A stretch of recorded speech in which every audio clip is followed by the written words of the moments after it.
Hi everyone, welcome back to the Golden Hour series.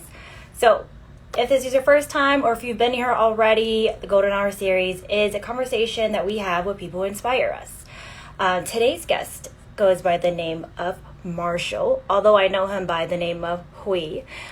He is a professional commercial real estate guru, and he's going to share with us some insight as to but really like what success means to him, but more on a personal level, what success means to him from a supportive partner point of view. What up, Hui? Hey, what's up? What's up? Call me Hui, okay? Because it's really weird when you call me Marshall. I know, I literally just introduced you. I was like, he is known as Marshall, aka Hui, because I actually don't know him by Marshall. Well, Angel, well, thank you so much for having me on. You're in a world that's much better than Minnesota, so congrats on living Can you in see the Hawaii. palm trees I know, outside? I can, right? No, it's beautiful. Yeah, well, first of all, I just want to say thank you. I'm super proud of you and Nikki for taking the next level, level in your life and starting a new chapter in entrepreneurship. And I think you're going to love it. So, Oh, you're so sweet. Dude, are you wearing a robe? no, it's my casual Friday, yo. Oh my Yeah, gosh, turtlenecks already in Minnesota? yeah, it's cold. It's chilly. Shit, I'm like so hot right now. I have like no air circulation because I had to close all the windows so it wouldn't be really loud. Yeah. But anywho, I decided to wear yellow to bring some sunshine into your life. But today, let's get straight to why we're talking. Um, Yeah. so, so yeah, Hui and I have been catching up over the summer actually since I had been back to Minnesota, and we were talking about like where we are today and what success means to us. And I really wanted to feature him because he has gone from like 0 to 100 in so many different aspects in his life, and I love all the transformations that he's been through. So yeah, Hui, can you share with us what you define success as? That's actually a good question. And I think as every chapter in your life that you achieve, right, whatever pinnacle it is. And I remember, success to me back in college was just finishing school. Then after that, it was, oh shit, I gotta find a job and all that stuff, right? But I think now, success to me really defines, and I thought this about a lot because at the end of the day, we have to be happy of what we have and Right. what we're going to have. And I think success to me now is, if my family's good, everybody's happy, and if I'm able to wake up every single day loving what I do and not be stressed out. Yeah, at times it's business, it's work. You always get stressed out because of something. And I think that's something that's been making me a lot happier. Just being able to be happy every single day, loving what I do and the people that I'm around, because I choose of who's around me, right? And then obviously and I think I had a conversation with you is people do things for primarily two reasons, and it's the rewards and it's also the respect that you gain with your journey to success. Okay, so And wait, you mentioned a lot there. So I yeah, want to stop you. So success to you, you've redefined it for yourself yeah, since college. And like, so a little background, Hui and I know each other from college, and he claims that I used to cheat off of him in business school, but no, I did not. You and Leslie always said that about me, but we took a lot of business classes together, and that's actually how we met. yeah. And we used to study all the time at what was it, Walter Library or Walter something? Library Yeah, downstairs. Yeah, down in the basement. And so those are the good times. But you had mentioned that you had to redefine success for you because success for you was just getting through school. So I wonder, like, what made you think that success was only a completion of school? Because like I can totally relate to that, but maybe for the people on the call, like, right. why was success for you only graduating school? I think because during that time, that's all we knew, right? What what we know is only what we know. And I think during that time, as students, we tend to, what's the next step after school? Is graduating, then you get a job, right? So I think just during a time when it's carefree, we live in a world that time we were carefree. We didn't care much about bills. The only thing we were thought of, okay, after 4 years, how the hell am I supposed to pay off my student loans, right? Yeah, But exactly. I think during that time, because, I think just being Asian and whatnot, we come from, well, I come from a family where education is so important, and for me, I did okay in school. I wouldn't say that was like a 4.0, but not because I didn't want to be a 4.0. It's just I wasn't interested in what I was learning, so it's yeah. So I think as time goes on, especially during that time, it was just finishing school. And then afterwards, you tend to get into different realms of your life, whether it's going to corporate. Maybe that's another form of success for people, so if that makes sense. Yeah, no, that totally makes sense because obviously I'm Asian as well. I come from a family who's like, go to school, get good grades, and then become a doctor or a lawyer, and that's it, right? Which I didn't do either of those two routes. So that's why I wanted to kind of pivot back to like what success means to you when you were younger, and then now what it means to you, which is that type of abundance of the people you surround yourself with, and what success Absolutely. may mean to other people. So like, let's dive into that. What does it mean when you're like surrounding yourself with people? Like, how do you know that you've kind of reached that success level? I think to me, and this goes, and I think I had a conversation with you. It comes, it goes very deep for me because I've had a lot of friends growing up, and I've always thought differently, right? And not that they're bad people. It's just you tend to outgrow. But I think just going back to your question, being around people that have been where have, or if they're on their come up, or places where if they're at a place where you want to be, you all share the same wavelength. You also share the same energy, right? And to me now, it's like, instead of having people say, oh no, you can't do this, everyone's like, what the fuck are you doing? Go get to the next level. Yeah. And I think on the route, and it's so different. That's how I think you're able to differentiate as time goes on, especially for people that's in businesses. Who is going to be your real friends? Who's going to be the one that's going to be there for you during the hard times? And I think my circle now of abundance, I tend to think that, and I want to live my life in abundance. There's so much out there, and there's and I never want to think as if I don't have enough. I always have enough, plus more. And and to me, it's just being around the same, the right people. And if you're around the right people, they're going to help you get to the next level, because that's all they know as well, right? If that makes sense. Yeah, no, totally makes sense. You got to surround yourself with people who are going to level up with you.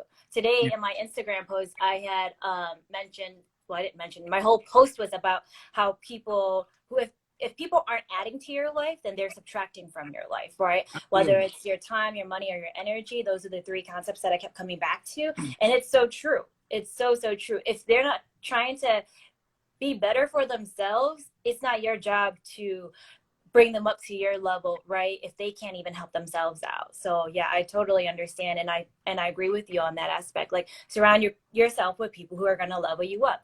And I Yeah. don't think that like everyone in your circle is going to be like at all high heights, because that's going to mean that journey for them is completely different from like where they currently are, Yeah. right? Doesn't Right. mean they're going to get there today, but they are striving to get there, soon. And those are also the type of people you want to be around, just people who aren't just in the ditches kind of mourning, or not mourning, but just feeling awful and bad for themselves all the time, because that gets really, really exhausting as well. Yeah. And those are things, people that they drain your energy. Not that they're bad people. It's just, I think they only know what they know, right? And that people change based on circumstances, and that's in my personal opinion. Yeah. But again, I think, when I think about my life now, is I have more people that says go out there and get it versus, hey, you can't do it. And again, it's who you surround yourself with. So how do And, you surround yourself with people who are going to tell you that, like, go get it, level up, yeah, get your money, be better for yourself? Because you can't just go up to anybody and go, hey, well, are you willing to be at my level and yeah. support me? Like, so how do you find those people to be around? You gotta be an entrepreneur. And that's I'm serious. And that's, if you're work, or work on, if you don't want to be an entrepreneur, then work at a job where you have 100% commission. That's going to change your life. And trust me on that, because everyone is striving, right? And we eat what we kill, right? People that work off commission, they eat what they kill. But when you're working a salary job, I'm not saying it's a bad thing, unless you're like a high level executive, or if you're like a sales manager team, right? Because most likely you're surrounded by other sales people. That's why I tell people, get in sales. Sales is the best industry out there, regardless of what it is, because because that's how you're able to surround yourself by good energy. And if you're working, let's say, not saying a 9-to-5 job is bad, but I'm saying if you're experienced that people are not supporting you even at the workplace, it means you might be in the wrong environment, or you're sharing information with people that you're not supposed to share with. So how did you get into commercial real estate? Because you were in the beauty industry, you were in the luxury industry, and now you're like commercial real estate. You're all over the place. And I know that you keep coming back to entrepreneurism, which we should also talk about as well. But maybe you can tell us a story about how that kind of folds into each other. How I got into the industry, or what? Yeah. I think after college, I opened up a nail salon with my family in Minnetonka, and one of our first customers was, now has become a great friend of mine, and also my mentor, and then I was like, hey, I want to be like you when I grow up. And he was like, if you want to be like me, then you're in the wrong industry. And I was like, what does that mean? He's like, unless you try to franchise your business, or the salon, or, doing something bigger than just a small business. And then he said, well, you should look into real estate. And I was like, well, like selling homes, and he was like, no, go sell buildings. I was like, buildings like in downtown Minneapolis, and he's like, yeah, go do leasing, go do acquisitions, and and buildings. And that's one that really opened my eyes. Mm-hmm. So just me being naive and also excited, I went to go get my real estate license, and then from there, that really changed my life. It took me a few times to pass, because again, you're not surrounded by those real estate terms every single day. Right. And when I got into the industry, that's when I surrounded myself by a lot of hustlers, you know what I mean? Because in real estate, it's 100% commission. You basically eat what you kill, and then people are always grinding, and then you submerge into the world that's constantly hustling every single day, And I think because of that, it really changed my mindset. Now, not that I was never a hustler, it's, it just puts you in a different atmosphere of people, and you see, people's, how much people make, and you get excited about that. And then they teach you how to do it, because it's always a win-win situation. So. I love that. I love your transition from having that conversation with a customer to where it's put you in your life and what it's introduced to you. So it's literally like one conversation can change your whole life and your whole outlook, right? Mm-hmm. And that's basically what you're saying right now. And that is so powerful, because then it sounds like it's been a snowball effect for you. You've been able to like meet hustlers in the industry and continue to strive to like be better, do more, and like give more. So I'm actually really curious, like, because you're a big advocate for diversity and inclusion in your space. And if you guys didn't know this, he's a VP of Caspian. There's this kind of like, I guess it's like a stigma, but you touched on it earlier. You only know what you know, and if you don't know what you don't know, how would you know how to get there, right? Mm-hmm. And it was for that conversation that you had that introduced you to this whole industry. So how do we go about educating other people about about these new industries that they might not be aware of? Because I mean, we weren't really taught that in college. Mm-hmm. Like, how would you go about educating people about these industries? Because I don't know if you're doing that already. Yeah, I teach people, especially people within my company, I teach them a lot of free game, you know what I mean, how to get clients. and how to become, you know, a good real estate broker or even a commercial real estate investor, right? And you know, I think to answer your question, it's just seeking knowledge, asking for help. If you know, I think humans were very curious creatures, right? We you know we're always, well, for me wise, I've always wondered why. And I think if people, you know, are willing to get out there, maybe read more books, because when you read more books, you listen to, or even audiobooks, you know, you tend to you tend to gather a lot of information that you never knew, and then you start questioning that. So, you know, I think back to commercial real estate. For me, I never knew that. Well, I knew there was some industry that exists in that. And, you know, I've asked for help. You know, I've asked for people that I do Google search, who's the best commercial real estate broker in the Twin Cities in Minnesota. Boom, I got their contact. Let's say, let's go grab coffee, you know, and you seek knowledge. And I think, people people like to assume that people don't like to help or to share knowledge, but trust me, I think there's a lot of people out there that want to share what they know, but you just gotta ask. Well, the one thing that I learned in sales is that people love talking about themselves. So don't ever be afraid to go and ask about them, or ask about what they do, or ask about where they work, because everyone loves talking about themselves. So that is a sales tip 101. All right. So in our flyer, we talked about why a supportive partner is key to success. Can you go into some stories or details as to like what that means to you?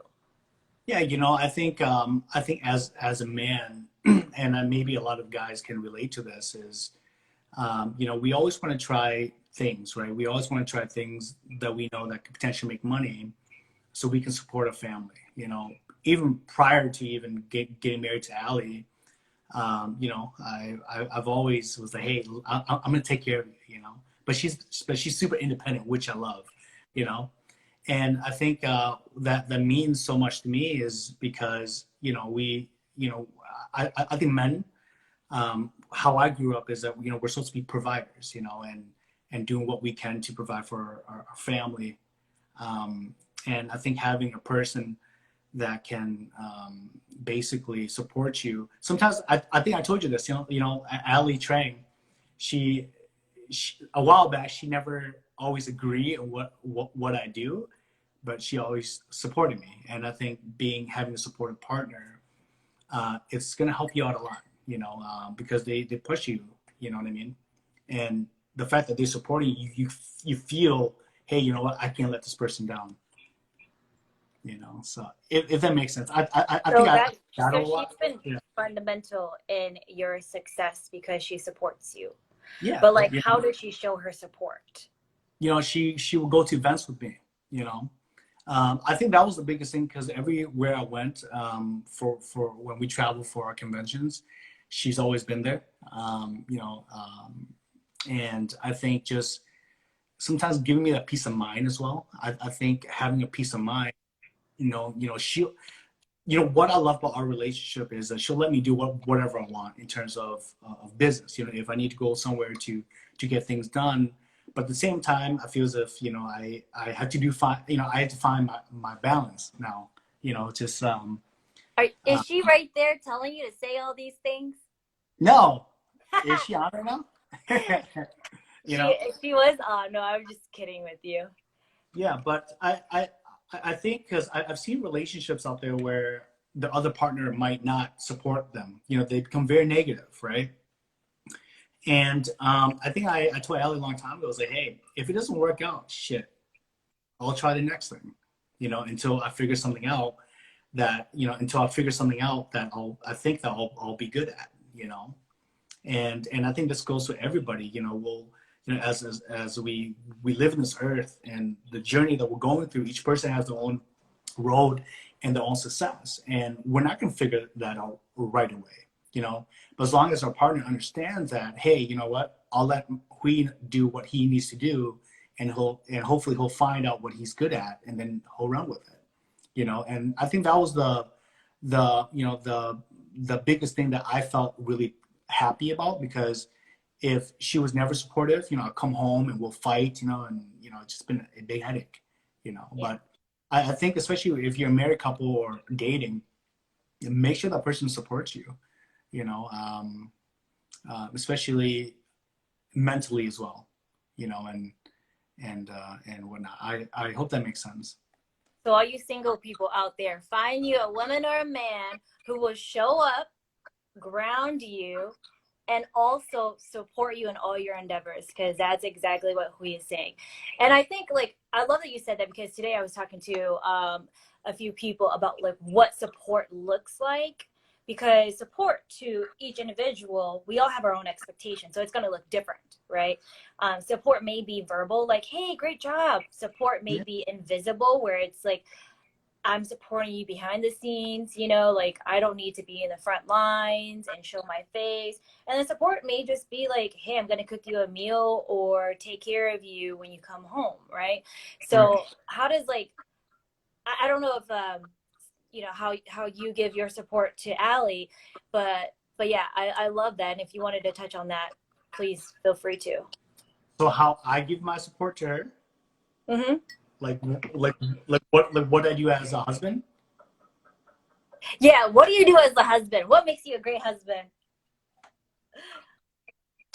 I don't know. I think you gotta ask her that. I still think that I still need to learn a lot. I clean. I, as people don't may not know, I clean the house a lot. And plus Allie's having a baby right now, so I don't expect her to do anything. I'll do all the stuff that she should have been doing. I wash dishes. I'll wear my robe and I'll cook. So I and the thing about our relationship too, which I love, is that like guys do this and girls do that. I do a lot of stuff that she does, and vice versa. But I think for her, it's just me just taking care of the house, and that makes her happy. So, you know me, I'm a big feminist. And when you make statements, I always tend to correct you or give you my opinion. So earlier you said, men like to provide, men like to make money.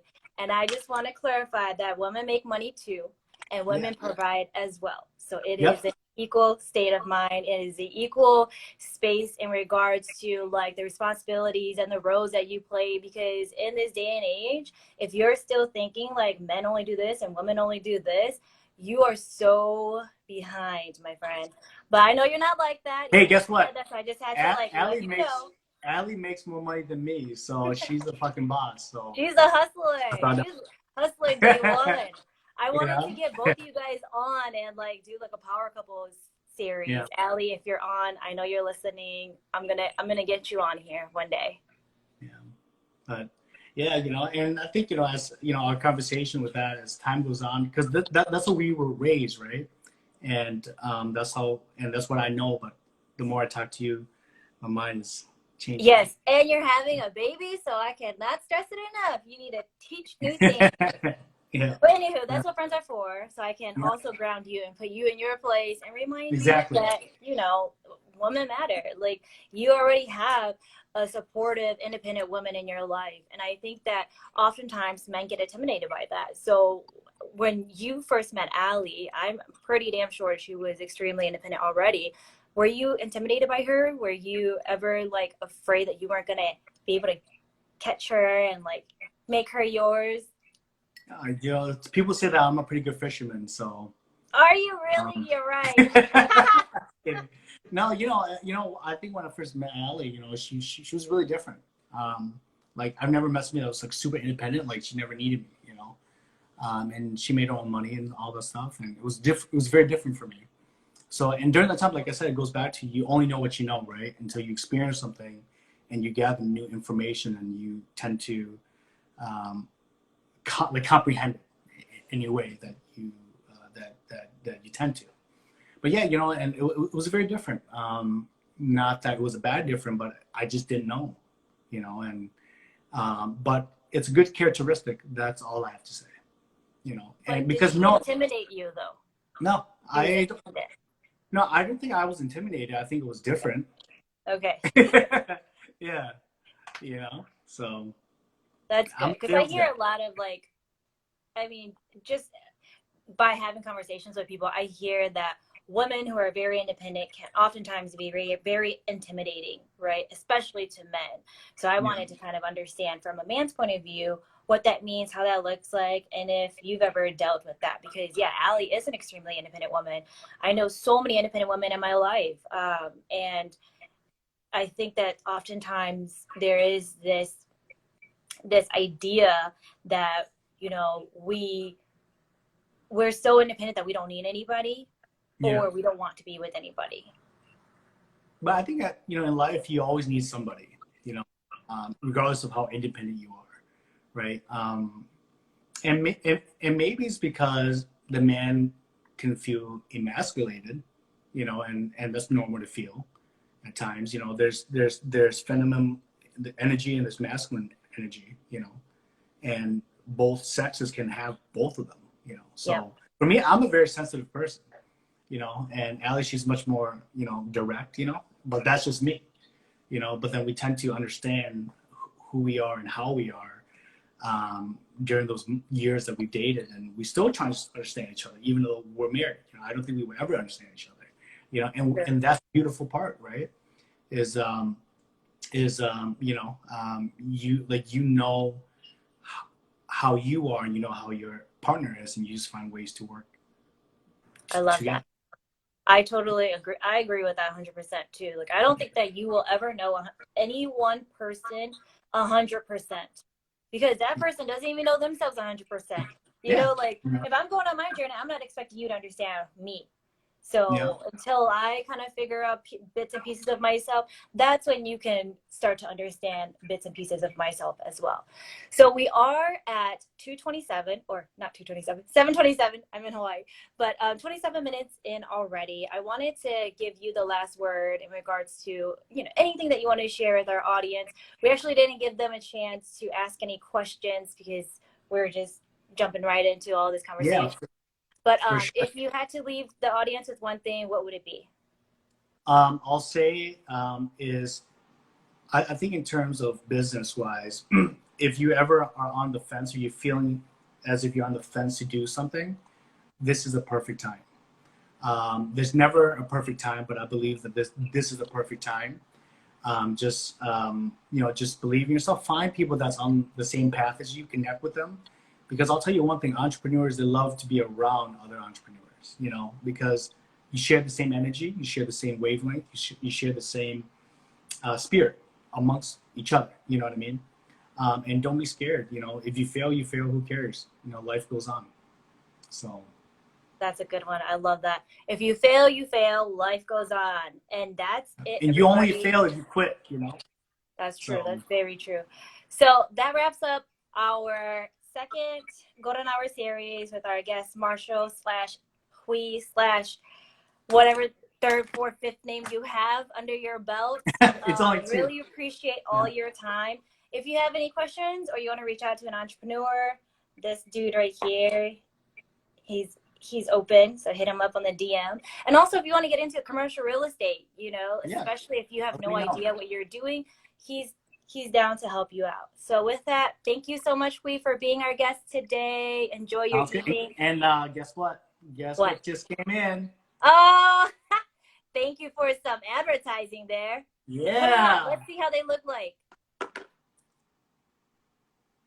Looking good. Oh God, don't do that. Okay. All right. Oh gosh. All right. Thank you, Angel. I'm Thanks proud of you and everyone. Nikki. Okay. Bye. Bye.